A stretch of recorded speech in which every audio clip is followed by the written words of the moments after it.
Nagpapadayon ang pagingayad han two-story Tacloban City Hall Office nga nagtikang didahan September 2024 nga nakatalaan mauman third quarter yana nga tuig.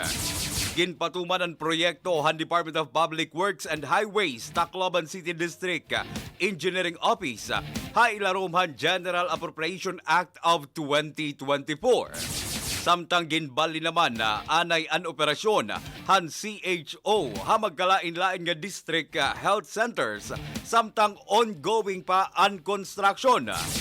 Kasumpay ni operating na ang TB das DOTS Clinic ngan laboratory services ha district di Ita Health Center ha barangay 99 di Ita nga nahatag hin konsultasyon ngan medisina kada Martes ngan Huwebes samtang available naman ang laboratory services kada Lunes ngan Biyernes.